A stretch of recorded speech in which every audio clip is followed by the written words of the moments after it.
ನಮಸ್ಕಾರ ವೀಕ್ಷಕರೇ, ನಿಮಗೆಲ್ಲ ಹುಬ್ಬಳ್ಳಿ MJR ಕಿಚನ್ಗೆ ಸ್ವಾಗತ. ನಾವಿವತ್ತು ನಿಮಗೆ ತೋರಿಸ್ಕೊಡ್ತಾ ಇರುವಂಥ ಒಂದು ರೆಸಿಪಿ ಹೆಸರೇನೆಂದ್ರೆ ವೆಜಿಟೇಬಲ್ ಸಾಗು ಅಂತ. ಈ ವೆಜಿಟೇಬಲ್ ಸಾಗುನ ನೀವು ಪೂರಿ, ಚಪಾತಿ, ರೊಟ್ಟಿ, ದೋಸೆಗೆಲ್ಲ ನೀವು ಇದನ್ನು ಮಾಡ್ಕೋಬೋದು. ಇದನ್ನು ಭಾಳ ಗ್ರೇವಿಯಾಗಿ ಬರ್ತೈತೆ, ಇದು ಭಾಳ ರುಚಿಯಾಗಿರ್ತೈತಿ ಈ ಪಲ್ಯ ಇದು. ಹಾಗಂದ್ರೆ ಇದನ್ನು ವೆಜಿಟೇಬಲ್ ಸಾಗುನ ಯಾವ ರೀತಿ ಮಾಡೋದಂತ ಈಗ ನೋಡೋಣ ಬರ್ರಿ. ಈಗ ವೆಜಿಟೇಬಲ್ ಸಾಗು ಮಾಡೋಕೆ ಏನೇನು ಐಟಮ್ ಬೇಕಂದ್ರೆ, ಇಲ್ಲಿ ಒಂದು ಕಪ್ನಷ್ಟು ಅವ್ರಿಕಾಳು ತೊಗೊಂಡು ಕುಕ್ಕರ್ನಾಗ ಕುದಿಸಿಟ್ಕೊಂಡಿವಿ. ಒಂದು 3 ಸೀಟಿ ಹೊಡ್ಸಿವಿ. ಇದು ಅವ್ರಿಕಾಳು ಕುದಿಸುವಾಗನೇ ನಾವೇನು ಮಾಡಿದ್ವಿ, ಒಂದು ಆಲೂಗಡ್ಡಿನ ಹಾಕಿದ್ದೀವಿ. ಅದನ್ನು ಕೂಡ ಕುದಿಸಿ ಸಿಪ್ಪಿ ತೆಗೆದು ಈ ರೀತಿ ಸಣ್ಣ ಸಣ್ಣ ಪೀಸ್ ಮಾಡಿ ಕಟ್ ಮಾಡಿಟ್ಕೊಂಡಿವಿ. ಇಲ್ಲಿ ನಾವು ಆಲೂಗಡ್ಡೆ ಮತ್ತು ಅವ್ರಿಕಾಳು ಎರಡನ್ನ ಕುದಿಸಿದ್ವಿ. ನೀವು ಬೇಕಂದ್ರೆ ಇನ್ನೂ ಜಲ್ದಿ ಆಗ್ಬೇಕು ಪಲ್ಯ ಅಂದರೆ ನೀವು ಕ್ಯಾರೆಟ್ ಬೀನ್ಸ್ನು ಕೂಡ ಇದರ ಕುಕ್ಕರ್ನಾಗ ಹಾಕ್ಕೊಂಡು ಕುದಿಸ್ಕೋಬೋದು. ಅದ್ರ ಟೈಮ್ ಇತ್ತಂದ್ರೆ ಈ ರೀತಿ ಸಪ್ರೇಟಾಗಿ ಒಗ್ಗರಣೆ ಹಾಕೋರೆ ಅದ್ರ ಟೇಸ್ಟ್ ಇನ್ನೂ ಚಲೋ ಬರ್ತೈತಿ.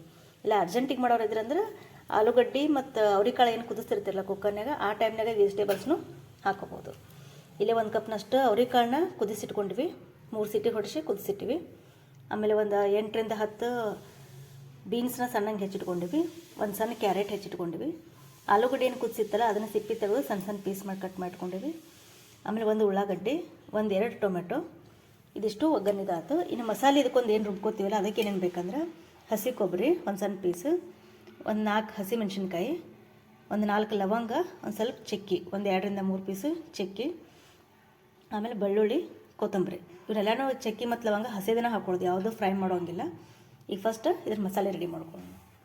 ಈಗ ಮಿಕ್ಸಿ ಜಾರಿಗೆ ಹಸಿ ಕೊಬ್ಬರಿ, ಹಸಿಮೆಣ್ಸಿನ್ಕಾಯಿ, ಕೊತ್ತಂಬರಿ ಸೊಪ್ಪು, ಬೆಳ್ಳುಳ್ಳಿ, ಚಕ್ಕಿ, ಲವಂಗ ಇದಿಷ್ಟನ್ನು ಹಾಕಿ ಮಿಕ್ಸಿ ಮಾಡ್ಕೊಬೇಕು. ಈ ರೀತಿ ಪೂರ್ತಿ ಸಣ್ಣಗೆ ರುಬ್ಕೋಬೇಕು. ಎಷ್ಟು ಸಣ್ಣ ರುಬ್ಕೋತೀವಲ್ಲ ಅಷ್ಟು ಗ್ರೇವಿ ಚಲೋ ಬರ್ತೈತೆ ಇದು. ಈ ಮಸಾಲೆ ಪೂರ್ತಿ ರೆಡಿ ಆಗೈತಿ. ಇನ್ನು ಒಗ್ಗರಣೆ ಹಾಕೊಳ್ಳೋಣ. ಒಂದು ಬಾಳಿಗೆ ಒಳಗೆ 3ರಿಂದ 4 ಸ್ಪೂನ್ ಎಣ್ಣೆ ಹಾಕೋಬೇಕು. ಎಣ್ಣೆ ಕಾದ್ಮೇಲೆ ಅದಕ್ಕೆ ಸಾಸಿವೆ, ಜೀರಿಗೆ, ಕರಿಬೇವು, ಆಮೇಲೆ ಉಳ್ಳಾಗಡ್ಡೆ ಹಾಕೋಬೇಕು. ಆಮೇಲೆ ಕ್ಯಾರೆಟ್, ಬೀನ್ಸ್ ಹಾಕೋಬೇಕು.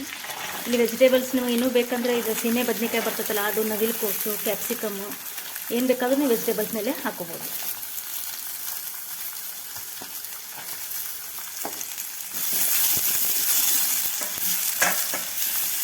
ಸ್ವಲ್ಪ ಎಣ್ಣೆ ಒಳಗನ್ನ ಫ್ರೈ ಆಗಬೇಕು ವೆಜಿಟೇಬಲ್ಸ್ ಎಲ್ಲ.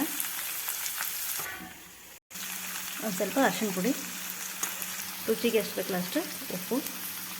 ನೆಕ್ಸ್ಟ್ ಈಗ ಟೊಮೆಟೊ ಹಾಕೊಳ್ಳೋದು. ಇದು ಅಷ್ಟೇ ಎಣ್ಣೆ ಒಳಗೆ ಚೆನ್ನಾಗಿ ಫ್ರೈ ಆಗಬೇಕು. ನೆಕ್ಸ್ಟ್ ಕೊಬ್ಬರಿ ಮಸಾಲೆ ಏನು ರುಬ್ಕೊಂಡಿರ್ತೀವಲ್ಲ ಆ ಮಸಾಲೆನ ಹಾಕ್ಕೊಂಡು ಹಸಿ ವಾಸನೆ ಹೋಗೋವರೆಗೆ ಅದು ಚೆನ್ನಾಗಿ ಫ್ರೈ ಮಾಡ್ತೀವಿ. ಇಲ್ಲಿ ಖಾರ ನಾವು ಇಲ್ಲಿ ಮೆಣಸಿನ್ಕಾಯಿ ಏನು ಹಾಕಿರ್ತೀವಲ್ಲ ರುಬ್ಬು ಮುಂದೆ ಅದಕ್ಕೆ ಖಾರ ಮತ್ತು ಎಕ್ಸ್ಟ್ರಾ ಮೇಲೆ ಖಾರ ಹಾಕೋದ್ರೆ ಅದು ಕಲರ್ ಇದು ಯೆಲ್ಲೋ ಕಲರ್ನಾಗ ಬರಲಿ ಅಂತ ಸಾಗು. ಅದಕ್ಕೆ ನೀವು ಖಾರಕ್ಕೆ ಎಷ್ಟು ಬೇಕಲ್ಲ ಅದು ನೋಡ್ಕೊಂಡು ನೀವು ರುಬ್ಬು ಮುಂದೆ ಹಾಕೋಬೋದು. ಸ್ವಲ್ಪ ಹಸಿ ವಾಸನೆ ಎಲ್ಲ ಹೋಗೋವರೆಗೆ ಚೆನ್ನಾಗಿ ಫ್ರೈ ಮಾಡ್ಕೋಬೋದು. ನೆಕ್ಸ್ಟ್ ಆಲೂಗಡ್ಡೆ ಹಾಕೋಬೇಕು. ಅದಕ್ಕೆ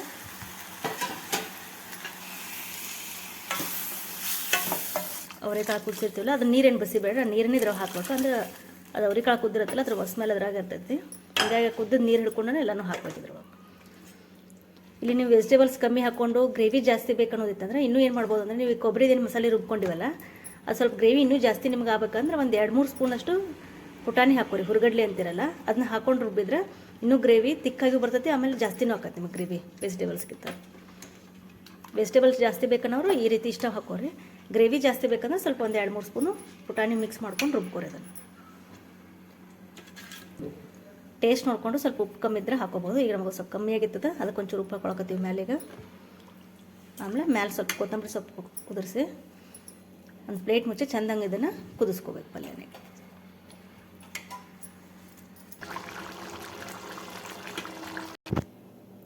ಟೇಸ್ಟಿ ಆದಂಥ ವೆಜಿಟೇಬಲ್ ಸಾಗು ರೆಡಿ ಆಗೈತಿ. ಈ ರೀತಿಯಾಗಿ ಒಮ್ಮೆ ನೀವು ವೆಜಿಟೇಬಲ್ ಸಾಗುನ ಟ್ರೈ ಮಾಡಿ ನೋಡಿರಿ. ನಮ್ಮ ರೆಸಿಪಿ ನಿಮಗೆ ಇಷ್ಟ ಆಗಿದ್ರೆ ಲೈಕ್ ಮಾಡಿರಿ, ಶೇರ್ ಮಾಡಿರಿ ಹಾಗೂ ನಮ್ಮ ಚಾನಲ್ನ ಸಬ್ಸ್ಕ್ರೈಬ್ ಮಾಡಿರಿ. Thank you.